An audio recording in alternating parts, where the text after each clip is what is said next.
Hollywood box office ఎపిసోడ్కి మీకు స్వాగతం. Already ప్రీవియస్గా ఇండియన్ బాక్స్ ఆఫీస్ ఎపిసోడ్లో చెప్పినట్టే మరొకసారి చెప్తున్నాను. 2023లోని ఆల్రెడీ ఇండియా అండ్ హాలీవుడ్స్కి సంబంధించిన best film suggestion videos already పెట్టేశాను.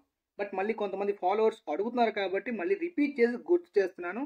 అండ్ మూవీ సజెషన్ గురించి సపరేట్గా ప్లేలిస్ట్ కూడా మన ఛానల్లో పెట్టాను. కింద పిన్ చేసి కామెంట్లో పెడతాను, వెళ్ళి చూడండి. ఈ హాలీవుడ్ బాక్స్ ఆఫీస్ ఎపిసోడ్లో మేజర్ హైలైట్ పాయింట్ ఏంటంటే రీసెంట్గా పెద్ద ఫిల్మ్ రిలీజ్ అయింది కదా. సో ఆ ఫిల్మ్ అనేది ఫైనాన్షియల్ కొద్దిగా బాక్స్ ఆఫీస్ దగ్గర డిఫరెంట్ కాదు, ఆల్మోస్ట్ దారుణంగా ఉంది పరిస్థితి. దాంతోపాటు ప్రీవియస్గా ఇదివరకే హాలీవుడ్ ఫిల్మ్స్ ఆడుతున్న వాటి పరిస్థితి ఏంటో కూడా క్లారిటీగా ఈ హాలీవుడ్ బాక్స్ ఆఫీస్ రిపోర్ట్లో క్లియర్గా చూసేద్దాం. ముందుగా హంగర్ గేమ్స్ యొక్క the battles of snowbirds and snakes films యొక్క ఫైనల్ రన్ అనేది 338.1 మిలియన్స్ కలెక్ట్ చేసి ఫైనల్ రన్ ని కంప్లీట్ చేసుకుంది. బాక్స్ ఆఫీస్ దగ్గర మంచి ప్రాఫిట్స్, అంటే చాలా ఎక్కువ ప్రాఫిట్స్ ఈ ఫిల్మ్ ఎర్న్ చేసుకుంది. నెక్స్ట్ వీక్ ఈ ఫిల్మ్ యొక్క డిస్కషన్ అవసరం లేదు అనుకుంటాను. ఇక నెపోలియన్ గురించి కూడా నెక్స్ట్ వీక్ అవసరం లేదు. ఇప్పటిదాకా కలెక్ట్ చేసింది అయితే మాత్రం 220 మిలియన్స్ కలెక్ట్ చేసింది. బాక్స్ ఆఫీస్ దగ్గర లాస్ వెంచర్, చాలా పెద్ద లాస్ పెట్టింది అనమాట. ఇక డిస్నీ యొక్క విష్ ఫిల్మ్ విషయానికి వస్తే ఈ ఫిల్మ్ కూడా బాక్స్ ఆఫీస్ దగ్గర పెద్ద లాస్. యాక్చువల్గా లాస్ట్ వీక్ తోటి అయిపోవాలి, బట్ డిస్నీ యానిమేటెడ్ ఫిల్మ్ అని చెప్పి కొంతవరకు కొన్ని లొకేషన్స్ అండ్ కొన్ని స్క్రీన్స్ లో కంటిన్యూ చేశారు. ఓవరాల్ గా ఇప్పటిదాకా 240.3 మిలియన్స్ కలెక్ట్ చేసింది. బట్ వాల్ట్ డిస్నీకి ఒక పెద్ద డిజాస్టర్ గా మాత్రమే మిగిలిందనమాట.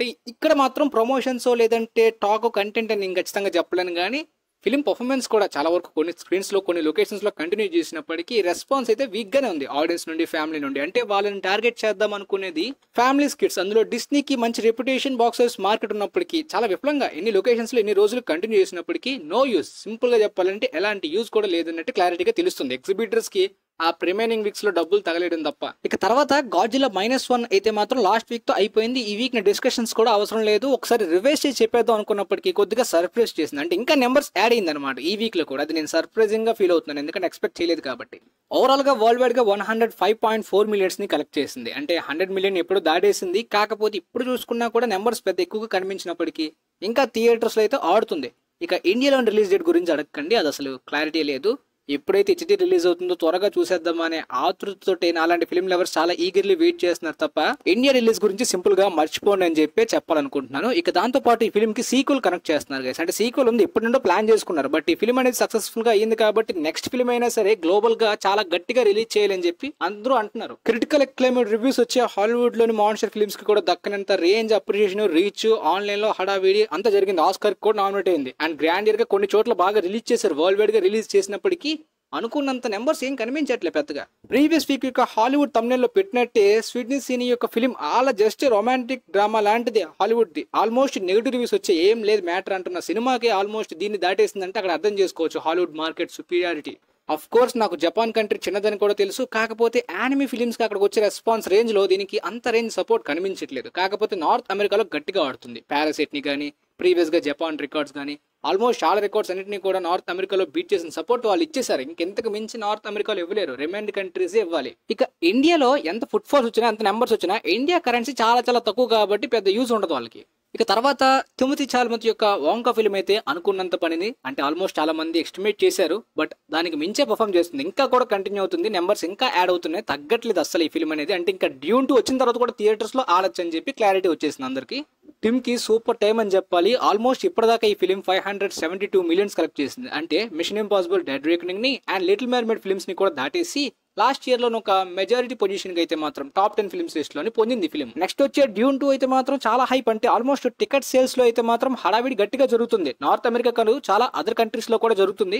సో దాన్ని బట్టి మనం చూసుకుంటే ఇక తర్వాత కూడా కొన్ని లొకేషన్స్ లో ఈ ఫిల్మ్ ఉన్నా లేకపోయినా ఈ రికార్డ్స్ ని గట్టిగా లేపాలి. ఖచ్చితంగా హాలీవుడ్ లో ఒక కొత్త సెన్సేషన్ మూమెంట్ అవుతుంది అనమాట. చాలా చిన్న యాక్టర్స్ లోనే కొంతవరకు, అంటే ఓన్లీ ఐబీ ఫిల్మ్సే కాదు, చాలా వరకు ఇప్పుడు చెప్పాలంటే ఓంకా అనేది నాన్ సీక్వెల్, తర్వాత డ్యూన్ 2 అనేది సీక్వెల్ అయినప్పటికీ ఒకే టైంలోనే 500 మిలియన్స్ కొట్టడం అనేది చాలా మంచి లక్కీ మూమెంట్ అనమాట. స్టార్డమ్ బాగా పెరుగుతుంది అనమాట. ఖచ్చితంగా డ్యూన్ 2 500 మిలియన్ కొడుతుందని కాన్ఫిడెంట్ గా ఎలా చెప్తున్నాం అంటే ఉన్న హైప్ కి చాలా ఎక్కువగా కొడుతుంది. బట్ చూడాలి ఎంతవరకు వెళ్తుంది ఆ ఫిల్మ్ అనేది. బట్ నాకైతే అనిపిస్తుంది ఏంటంటే డ్యూన్ 2 అంచనాలకు మించి పర్ఫామ్ చేయొచ్చు అనిపిస్తుంది. నాకైతే పర్సనల్ గా ఒక ఫ్యాన్ గా డ్యూన్ 1 నాకు బాగా నచ్చి డ్యూన్ 2 కి 1 బిలియన్ ఈజీగా డిజర్వ్డ్ అని చెప్పి నాకు అనిపిస్తుంది. బట్ అది కష్టమే, కంటెంట్ కి డిజర్వ్డ్ అని చెప్పొచ్చు. ఇక తర్వాత ఆక్వామ్యాన్ 2 విషయానికి వస్తే బ్రేక్ ఈవెన్ ని దాటేసింది. చాలా వరకు కొన్ని ఏరియాస్ అన్నిట్లో కూడా ప్రాఫిట్ జోన్ లోకి, గ్రీన్ జోన్ లోకి వెళ్ళిపోయింది ఫిల్మ్. కొన్ని ఏరియాస్ ఏంటి బ్రో అంటే of course world wide target అనేది 400 నుండి 410 మిలియన్స్ అనమాట. 425 మిలియన్స్ దాటిన తర్వాత నుండి కంప్లీట్ గా గ్రీన్ జోన్ లోకి వెళ్తున్నాను కదా. సో ఆ విధంగా కొన్ని ఏరియాస్ లో గ్రీన్ జోన్ వెళ్ళినప్పటికీ కంప్లీట్ గా లాభాలు అయితే మాత్రం మూవీ టీం ఎక్స్పెక్ట్ చేయరు. బట్ ప్రస్తుతానికి సేఫ్ అయిపోయారు. నెక్స్ట్ మీ అందరికీ తెలిసిన పాయింట్, మనం ఛానల్లో చాలా సార్లు మాట్లాడుకున్నాం. నెగిటివ్ రివ్యూస్ వచ్చిన రోడెన్ టమాటో స్కోర్ బట్టి నార్త్ అమెరికా రిజెక్షన్ గట్టిగా ఉంటుంది. అక్కడ ఆడాలంటే ఖచ్చితంగా రివ్యూస్ బట్టే మ్యాక్సిమం అనేది ఉంటుంది, లేదంటే చాలా రేర్ కేసు అనమాట. నార్త్ అమెరికాలో అనుకున్నట్టే ఫిల్మ్ ఫెయిల్ అయింది. 120.8 మిలియన్స్ కలెక్ట్ చేసింది అక్కడ డొమెస్టిక్ గా. బట్ వరల్డ్ వైడ్ గా 424 మిలియన్స్ ని కలెక్ట్ చేసింది అనమాట. సో ఓవరాల్ గా అయితే మాత్రం గ్రీన్ జోన్ చాలా ఏరియాస్ లోకి వెళ్ళిపోయింది. నార్త్ అమెరికా వదిలేస్తే వరల్డ్ వైడ్ గా సేఫ్ అయిపోయారు కాబట్టి వచ్చిన లాస్ ని అక్కడక్కడ కవర్ చేసేసి వాళ్ళ మటుకు వాళ్ళు మార్చేస్తుంటారు. ఎందుకంటే ఇంటర్నేషనల్ గా కొన్ని కంట్రీస్ లో అనుకున్న దానికన్నా ఎక్కువగా ఆడి బాగా ప్రాఫిట్స్ వచ్చింది కాబట్టి దాన్ని ఇక్కడ లాస్ లో కవర్ చేస్తారు. సో వరల్డ్ వైడ్ గా లాస్ ఏమీ మిగల్చలేదు. కాకపోతే చాలా వరకు మాట్లాడుకోవాల్సింది ఏంటి, చైనాలోని ఆపెన్హైమర్ ని బీట్ చేసింది చాలా అదర్ కంట్రీస్ లో కూడా. అంటే ఇది సీక్వెలే కాదనట్లేదు, కాకపోతే ఆ ఫిల్మ్ కి వచ్చిన రెస్పాన్స్ ఈ ఫిల్మ్ కి రాలేదు.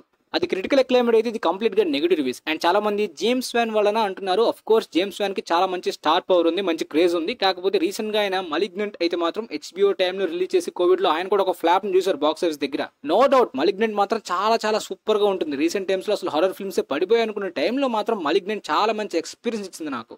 సో ఈసారి ఆక్వామ్యాన్ 2 అనేది కంప్లీట్ గా ఒక సీక్వెల్ హైప్ మొమెంటం కూడా ఉంటుంది కదా జేమ్స్ వ్యాన్ హస్తంతో పాటు. ఎంతైనా నెగిటివ్ రివ్యూస్ తో కూడా ఈ నెంబర్స్ ని అచీవ్ చేయడం, అది కూడా DCU రీబూట్ టైంలో ఆల్మోస్ట్ సూపర్ హీరో 40 టైంలోని అన్ఎక్స్పెక్టెడ్ రన్ అని చెప్పొచ్చు. సో మరి నెక్స్ట్ వచ్చే ఈ DC అప్కమింగ్ ఫిల్మ్స్ కి పెద్ద 40 గేమ్ ఉండదు, DC అన్ని ఫిల్మ్స్ కూడా ఫెయిల్ అవుతాయి అనేది మిత్ అని చెప్పి క్లారిటీ వచ్చింది. బాగుంటే ఖచ్చితంగా అన్ని జానరా ఫిల్మ్స్ గానీ కూడా చూసే అవకాశం ఆడియన్స్ కి ఉంది. అంటే సినిమా బాగుందని కాదు, ఒకవేళ ఆక్వామ్యాన్ 2 నిజంగా బాగుంటే ఇంకా మంచి టాక్ వచ్చి ఉంటే మాత్రం ఇంతకన్నా ఎక్కువ నెంబర్స్ గట్టిగా ఎర్న్ చేసేది అని చెప్పి క్లియర్ గా ఒక సైన్ లాంటిది అనమాట. బట్ ఈ రీబూట్ అండ్ 40 లాంటిది ఇంకేమీ లేకపోతే 1 బిలియన్ ఖచ్చితంగా ఈ సీక్వెల్ కొట్టుండేది, మంచి టాక్ వచ్చి ఉంటాయి. ఇక తర్వాత మైగ్రేషన్ ఫిల్మ్ థియేట్రికల్ రన్ ఎప్పుడు అయిపోయినట్టు కనిపిస్తుంది. లాస్ట్ వీక్ న మళ్ళీ ఒకసారి క్లారిటీగా రివైజ్ చేసి క్లారిటీ ఇచ్చేసాను అనమాట. ఫైనల్ రన్ అనేది ఇంతవరకు ఎంత కలెక్ట్ చేసిందో వరల్డ్ వైడ్ గా 222 మిలియన్స్ కలెక్ట్ చేసి మంచి ప్రాఫిట్స్ ఎర్న్ చేసుకుంది. బాగానే ఉన్నప్పటికీ థియేట్రికల్ రన్ ప్రకారం యానిమేటెడ్ రేంజ్ పూల్ అయితే ఎక్కువ రోజులు ఈ ఫిల్మ్ కంటిన్యూ చేయలేకపోయింది. చాలా లొకేషన్స్ లోని అండ్ చాలా స్క్రీన్స్ లోని అండ్ చాలా నెంబర్స్ విషయంలో కూడా అది జరగలేదు పెద్దగా. బట్ లాభాలు అయితే వచ్చాయి అండ్ సినిమా కొన్ని చోట్ల టాక్ కూడా బాగుంది, రివ్యూస్ కూడా కొన్ని చోట్ల బాగానే వచ్చాయి. తర్వాత ఎనీవన్ బట్ యూ వామో రోజుగా అనుకున్న దానికన్నా ఇంకా ఎక్కువ నెంబర్స్ యాడ్ అవుతూ చాలా రోజుల వరకు ఈ ఫిల్మ్ నెంబర్స్ అయితే కలెక్ట్ చేస్తుందా ఏంటా అనే డౌట్ లో ఉంది. ఎందుకంటే నెగిటివ్ రివ్యూస్ వచ్చినా సరే అలా కనిపించట్లేదు. చాలా చోట్ల లొకేషన్స్ పెరుగుతున్నాయి, నెంబర్స్ పెరుగుతున్నాయి, రెస్పాన్స్ కూడా మారుతుంది. అండ్ ఎనీవన్ బట్ యూ ఇప్పటిదాకా వరల్డ్ వైడ్ గా 150 మిలియన్ క్లబ్ ని దాటేసింది. ఇప్పటిదాకా 152 మిలియన్స్ కలెక్ట్ చేసింది. మరి ఫైనల్ రన్ లో ఇంకెంత వరకు వెళ్తుందో చూద్దాం. లాస్ట్ వీక్ ఈ వీక్ ఇంకా ఆడుతుంది. తర్వాత మీన్ గర్ల్స్ లాస్ట్ వీక్ లోనే బ్రేక్ ఈవెన్ కంప్లీట్ చేసుకుంది. వరల్డ్ వైడ్ గా 100 మిలియన్ క్లబ్ దగ్గరలో ఉంది. ఇప్పటిదాకా 92.7 మిలియన్స్ కలెక్ట్ చేసింది వరల్డ్ వైడ్ గా. మరి చూద్దాం, 100 మిలియన్ కూడా టచ్ చేసే ఛాన్స్ చాలా ఎక్కువగా ఉంది. నెక్స్ట్ వీక్ లోపే అయిపోవచ్చు అది కూడా. తర్వాత ద బీ కీపర్ అయితే మాత్రం నేను చూసాను, రివ్యూ కూడా ఆల్రెడీ ఇన్స్టాలో పెట్టాను. సో ఖచ్చితంగా అయితే మాత్రం యాక్షన్ లవర్స్ కి చూడాల్సిన ఫిల్మ్ అని చెప్పొచ్చు. సో వరల్డ్ వైడ్ గా అయితే మాత్రం 122.5 మిలియన్స్ కలెక్ట్ చేసింది. వీడియో ఆన్ డిమాండ్ లో అప్పుడే వచ్చేసింది. కాకపోతే బాగానే ప్రాఫిట్స్ ఎర్న్ చేసుకుంది. లాస్ట్ వీక్స్ లో బాగా ఎక్కువగా లెగిచింది. ప్రాఫిట్స్ గానీ అంత బాగుంది, సీక్వెల్ కూడా వచ్చే ఛాన్స్ ఉంది. కాకపోతే ఎనీవన్ బట్ యూ లాంటి ఫిల్మ్ కూడా నెగిటివ్ రివ్యూస్ తో దాటే పొజిషన్ అంటే అక్కడ దారుణంగా అర్థం చేసుకోవచ్చు ఎంత మంది బొమ్మలు అనుకుని ఎగబడ్డారు ఆ ఫిల్మ్ కి. ఇక తర్వాత ఆర్గల్ విషయానికి వస్తే రివ్యూ ఆల్రెడీ అప్లోడ్ చేసేసాను. నా ఒపీనియన్ ప్రకారం అయితే చాలా వరకు క్లిక్ పెట్ రెస్పాన్స్ అయితే దారుణంగా ఉంది. చాలా వరకు నార్త్ అమెరికా ఫారినర్స్ కూడా తిట్టుకుంటున్నారు, ఇదేంటి బాబు ఇలా మోసం చేశారని చెప్పి. దాంతోపాటు క్రిటిక్స్ దగ్గర నుండి కూడా యునానిమస్ నెగిటివ్ రివ్యూస్ వచ్చాయి. దాంతోపాటు పబ్లిక్ టాక్ కూడా ఈ విధంగా ఉంది. ఏదో కొంతమంది రెగ్యులర్ ఆడియన్స్ అలా యాక్షన్ ఫిల్మ్ చూద్దాం అనుకున్న వాళ్ళు టైం పాస్ కోసం ఒకసారి వెళ్ళొచ్చు, కానీ ఓవరాల్ గా బడ్జెట్ కానీ టార్గెట్ ప్రకారం కష్టం అనిపిస్తుంది.